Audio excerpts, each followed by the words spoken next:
Artemis II successfully took astronauts around the moon and brought them back safely. Artemis IV is slated to finally put boots back on the lunar surface.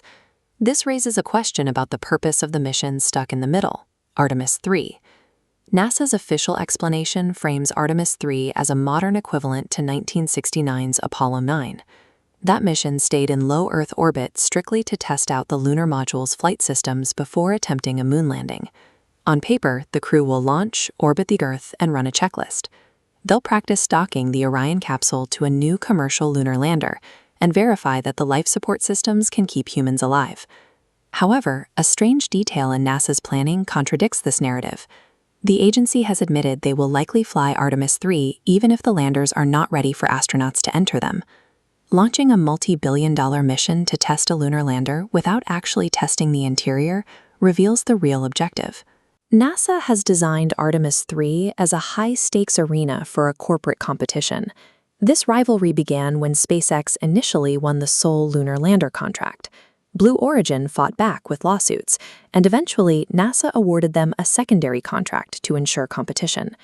SpaceX was originally scheduled to go first, but as their Starship development faced delays, NASA changed the rules. They decreed that whichever company gets their lander ready first will fly the actual Artemis IV moon landing. This turns the Artemis III launch profile into a race. NASA is launching Orion without an upper stage, saving their final ICPS unit for the actual moon landing. This means Orion will reach low Earth orbit using only its core power. Once in space, the crew will wait in a 90-minute orbit. They are essentially waiting for whichever corporate lander, SpaceX's Starship HLS or Blue Origin's Blue Moon, manages to reach them first. This specific flight plan establishes low Earth orbit as a definitive finish line. Whichever lander makes it there first secures the primary spot on the next flight to the lunar surface. If a lander is ready, the crew will encounter a new scale of hardware. These commercial vehicles offer living spaces vastly larger than anything from the Apollo era, which makes the internal testing process much more complex. The astronauts will execute a grueling systems check, testing atmospheric pressure and environmental controls. They will specifically scrutinize the plumbing. Artemis II suffered from freezing urine valves, and NASA needs to catch similar flaws before heading to deep space. These tests will happen under intense public scrutiny.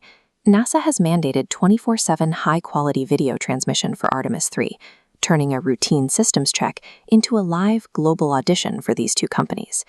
NASA is evaluating the corporate partnership alongside the hardware. They are specifically monitoring the friction between SpaceX's fully autonomous design and their own strict requirement for manual pilot overrides. Watching how these companies navigate operational disputes and hardware flaws in real time gives NASA the data they need. It will reveal which corporate partner they actually trust to put humans on the moon. Winning the Artemis III evaluation secures the Artemis IV landing. Proving reliability now also positions a company for hundreds of billions in future contracts to supply a permanent moon base. This explains the current development delays. During Apollo, NASA spent the modern equivalent of $30 billion to develop tiny, single-use lunar landers.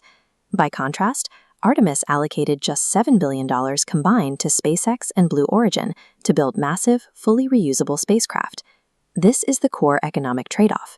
Demanding vastly superior, reusable technology on a fraction of the historical budget means sacrificing speed. Artemis III will likely slip to 2028, with the moon landing following in 2030.